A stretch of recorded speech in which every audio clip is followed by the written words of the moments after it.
আসসালামু আলাইকুম, welcome to after school PD.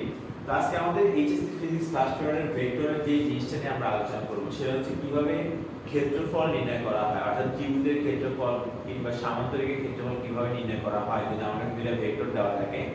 আরেকটা জিনিস দেখবো হচ্ছে আমরা যদি আমাদের তিনটা ভেক্টর দেওয়া থাকে তাহলে ভেক্টর ত্রয় একই সমতলে অবস্থান করবে কিনা কিংবা সমরেখক হবে কিনা সেই জিনিসটা নিয়ে হচ্ছে আমরা আলোচনা করব।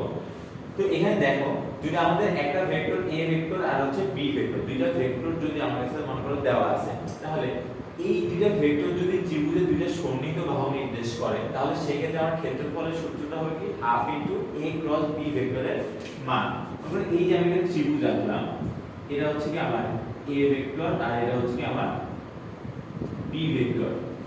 একটা দুইটা ভেক্টর যদি কোন ত্রিভুজের এই a ভেক্টর আর b ভেক্টর যদি কোন ত্রিভুজের দুইটা সন্নিহিত বাহু নির্দেশ করে, সন্নিহিত বাহু কারা, একই বিন্দু থেকে দুইটা বাহু উৎপন্ন হয় তাহলে সেই বাহুগুলোকে কি বলা হয়, বাহু দুইটাকে সন্নিহিত বাহু বলা হয়। যখন দুইটা বাহু একটা বিন্দু থেকে উৎপন্ন হবে তখন তাই কি বলা হবে, সন্নিহিত বাহু বলা হবে। এখন দুইটা ত্রিভুজের সন্নিহিত বাহু এভাবে দেওয়া থাকে, আমার a ভেক্টর আর হচ্ছে b ভেক্টর দেওয়া থাকে, তাহলে ক্ষেত্রফলের যে সূত্রটা হবে হাফ ইনটু এই যে a ক্রস b ভেক্টরের মান। প্রথমে আমাকে a ক্রস b বের করতে হবে, তারপর কি তাদের মান বের করব, তাকে হাফ দ্বারা গুণ করব। এখন যদি এই যে a ও b ভেক্টর আমার কাছে দেওয়া আছে, এই a ও b ভেক্টর যদি কি হয়, একটা সামান্তরিকের দুইটা সন্নিহিত বাহু নির্দেশ করে, সেই ক্ষেত্রে কি হবে, আমরা একটা সামান্তরিক আঁকি, একটা সামান্তরিকের মনে করো সে একটা সামান্তরিকের দুইটা সন্নিহিত বাহু নির্দেশ করতেছে। এটা একটা সামান্তরিক, এটা হচ্ছে a ভেক্টর আর এটা হচ্ছে কি b ভেক্টর। একটা সামান্তরিকে যদি সে দুইটা সন্নিহিত বাহু নির্দেশ করে সেই ক্ষেত্রে তার ক্ষেত্রফলের যে সূত্র, সেই ক্ষেত্রফলের সূত্র হবে কি a ক্রস b ভেক্টরের মান। তারপর এখন এই a আর b ভেক্টর দুইটা যদি একটা সামান্তরিকের দুইটা কর্ণ নির্দেশ করে, অর্থাৎ এই যে আমার কাছে একটা সামান্তরিক দেওয়া আছে, এই যে একটা কর্ণ আঁকলাম আর এই একটা কর্ণ আঁকলাম, একটা হচ্ছে কি আমার a ভেক্টর নির্দেশ করতেছে আর একটা মনে করা হচ্ছে কি আমার b ভেক্টর নির্দেশ করতেছে। অর্থাৎ দুইটা ভেক্টর যদি একটা সামান্তরিকের দুইটা কর্ণ নির্দেশ করে তাহলে তার ক্ষেত্রফলের সূত্রটা কি হবে, half into a cross b ভেক্টরের মান। তো এখন আমরা একটা ম্যাথ করার মাধ্যমে দেখি আসলে কিভাবে ক্ষেত্রফলটা আমরা নির্ণয় করতে পারি।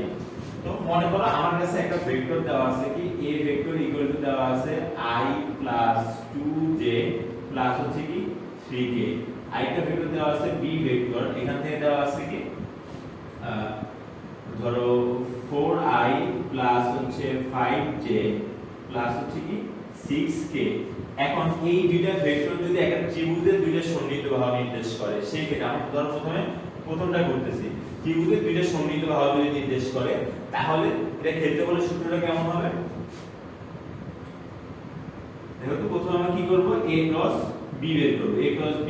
তাহলে আমরা কি লিখতে হবে, i j k লিখবো আমরা, তারপরে কি সহগুলো বসায় দেব 4 5 6।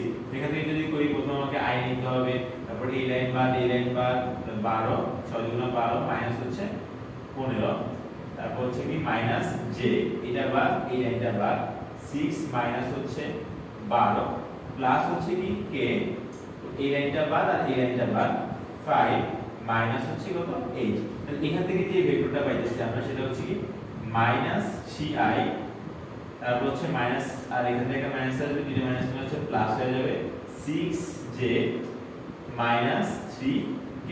এই যে আমি a ক্রস b পেলাম, তাহলে এখন আমাকে বলছে কি ত্রিভুজের দুইটা সন্নিহিত বাহু দেওয়া আছে, ক্ষেত্রফল নির্ণয় করতে। তো a ক্রস b ভেক্টরের যে মানটা কি হবে, দেখো a ক্রস b ভেক্টরের মান নির্ণয় করি √3 স্কয়ার প্লাস 6 স্কয়ার প্লাস হচ্ছে কি মাইনাস 3 স্কয়ার। এখান থেকে করলে কত আসে আমার 9 প্লাস 36 প্লাস হচ্ছে কি একটা 9, আর √54 আসতেছে।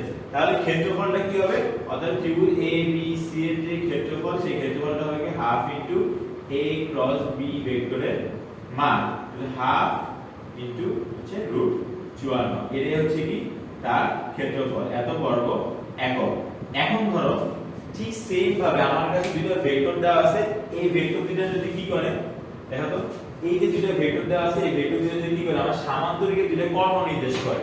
কি নির্দেশ করতেছে, আমার সামান্তরিকের দুটো কর্ণ নির্দেশ করে, অর্থাৎ 3 নাম্বার কন্ডিশনটা। সেই ক্ষেত্রে আমার কি হবে, ক্ষেত্রফলের সূত্র half into a cross b ভেক্টরের মান, তাহলে এখানে আমার কি হবে ত্রিভুজের জায়গায় সামান্তরিকের যে ক্ষেত্রফল আমি এইভাবে কি ক্রস গুণফল করব তার মান বের করব তারপর কি সামান্তরিকের ক্ষেত্রফলটা কি হবে half into a cross b ভেক্টরের মান। এখন যদি এই যে দুইটা ভেক্টর দেওয়া আছে a ভেক্টর আর b ভেক্টর এরা যদি কি করে সামান্তরিকের দুইটা সন্নিহিত বাহু নির্দেশ করে, এখন তারা কি নির্দেশ করতেছে সামান্তরিকের দুইটা সন্নিহিত বাহু নির্দেশ করতেছে, সেই ক্ষেত্রে আমার জাস্ট কি হবে আমি ক্রস গুণফল করব, ক্রস গুণফল করার মাধ্যমে a ক্রস b ভেক্টরের মান নির্ণয় করব, তারপর কি করব এই যে ক্ষেত্রফল a ক্রস b ভেক্টরের মান যা ওই সামান্তরিকের ক্ষেত্রফল হবে কি তাই। তো এই যে ক্ষেত্রফল নির্ণয় এই জিনিসটা আশা করি তোমরা সবাই বুঝতে পারছো। তারপরে আমরা যে জিনিসটা দেখাবো সেটা হচ্ছে কি ভেক্টর ত্রয় একই সমতল অবস্থান করার শর্ত। মনে হচ্ছে আমার কাছে তিনটা ভেক্টর দেওয়া আছে, একটা হচ্ছে কি a ভেক্টর, আর একটা হচ্ছে b ভেক্টর, আর হচ্ছে c ভেক্টর। এখন আমাকে বলবো কি ভেক্টর ত্রয় একই সমতলে অবস্থান করবে কিনা। তো এই একই সমতলে অবস্থান করার জন্য আমার কাছে শর্ত আছে, সেই শর্তটা যদি আমি একটু দেখাই যে কি হবে আমার যদি a dot b cross c অথবা a cross b dot c vector equal to যদি কি হয় 0 হয়, তাহলে আমরা কি বলতে পারবো ভেক্টর ত্রয় একই সমতলে অবস্থান করবে। কি বলছি দেখো a dot b cross c, প্রথমে হচ্ছে আমরা b ক্রস c এই ভেক্টর ক্রস গুণফল করব, তারপর যে ভেক্টরটা পাবো সেই ভেক্টরটাকে এই ভেক্টরের সাথে ডট গুণন করে দেব, অথবা প্রথমে হচ্ছে আমরা a আর b ভেক্টরের একটা ক্রস গুণফল করব, তারপর যে ভেক্টরটা পাবো সেই ভেক্টরটাকে আমি কি করব c ভেক্টরের সাথে ডট গুণন করে দেব। এটা করার পর যদি আমার মানটা শূন্য আসে তাহলে আমরা কি বলবো ভেক্টর ত্রয় একই সমতলে অবস্থান করবে। আর একই সমতলে যদি তারা অবস্থান করে তখন সেই ক্ষেত্রে তারা কি হবে তারা সমরেখও হবে। আমার কোশ্চেন কিন্তু দুই ভাবে আসতে পারে, একই সমতলে অবস্থান করবে কিনা কিংবা সমরেখ হবে কিনা। যদি তাদের এই জিনিসটা যদি শূন্য আসে বা এই শর্তটা যদি তারা মানে সেই ক্ষেত্রে কি তারা যেমন একই সমতলে অবস্থান করবে ঠিক তেমনি তারা কি করবে একই ভাবে সমরেখও হবে। ঠিক আছে, এখন আমরা একটা অঙ্ক দেখি। মনে করো আমার কাছে একটা ভেক্টর দেওয়া আছে a vector equal to 2i j k, 2i j plus হচ্ছে k। আরেকটা ভেক্টর দেওয়া আছে হচ্ছে আমার কাছে b ভেক্টর ইকুয়াল টু দেওয়া আছে i j 2k, i j হচ্ছে কি 2k। লাস্ট যে একটা ভেক্টর c ভেক্টর আমার কাছে দেওয়া আছে সেটা হচ্ছে i 2j 3k, i 2j plus হচ্ছে কি 3k। এখন আমাকে বললো কি ভেক্টর ত্রয় একই সমতলে অবস্থান করবে কিনা। এরা একই সমতলে অবস্থান করে কিনা এই জিনিসটা মনে করো আমার কাছে জানতে চাইছে। তা আমরা প্রথমে কি করব, আমরা প্রথমে হচ্ছে a ক্রস ধরো আমরা এটা দিয়ে যদি করি বা এটা দিয়ে করি যে কোনো একটা দিয়ে হচ্ছে আমরা করতে পারবো। তো প্রথমে আমরা কি করব, আমরা প্রথমে হচ্ছে ধরো b ক্রস c করে নেই, আমরা b ভেক্টর আর c ভেক্টরের ক্রস গুণফল করি। প্রথমে b ভেক্টর ক্রস হচ্ছে কি c ভেক্টর, তাহলে এই যে i j k বসালাম আমরা। তারপর যদি আমি লিখি i এর সহগ 1, j এর সহগ হচ্ছে 1, k এর সহগ হচ্ছে -2 আর c ভেক্টরের সহগগুলো বসাই ঠিক সেম ভাবে এই যে সহগ বসালাম। তারপর যদি আমরা ক্রস গুণফল নিয়ম অনুযায়ী করি i নিলাম, i নিলে হচ্ছে এই লাইন আর এই লাইনটা বাদ যাবে আমার 3 মাইনাস এখানে আসবে কত 4, তারপর হচ্ছে j নিব আমরা, তারপর হচ্ছে এই লাইনটা বাদ এখানে আসবে 3 2, তারপর হচ্ছে কি প্লাস k যদি আমরা নেই এই লাইনটা বাদ -2 -1। তো এখান থেকে আমি কি লিখতেছি i আসতেছে, তারপর হচ্ছে -5j আসতেছে, তারপর হচ্ছে -3k আসতেছে। এই হচ্ছে কি আমার b ক্রস c বের করলাম আমরা। তাহলে একই সমতল অবস্থান করার জন্য আমাকে কি করতে হবে এই ভেক্টরটার সাথে আবার কি করতে হবে আমাকে এই ভেক্টরের একটা ডট গুণন করে দেখাতে হবে। ঠিক আছে, আমি যদি এখন কি লিখব, আমি এখন লিখব যে a dot b cross c dot গুণন করতেছি আমরা। দেখো এই পাশে একটা পার্টিশন দিয়ে নিই আমরা a dot b cross c। এখন a ভেক্টরটা হচ্ছে কি 2i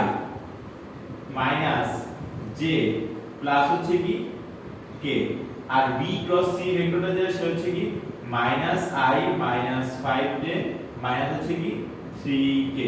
এখন যদি ডট গুণ করি আমরা কি করতে হবে i এর সাথে i এর ডট গুণ, i এর সাথে i এর গুণ করতে হবে। এখানে আছে -1 এখানে আছে 2, তাহলে এখানে কি কি হবে -2, এবার দেখো -5 আর -1, মাইনাস মাইনাসে প্লাস 5, তারপর এখানে দেখো প্লাস আর মাইনাসে -3, এখানে কি আসছে যে 5 5 এগুলো হচ্ছে কি 0।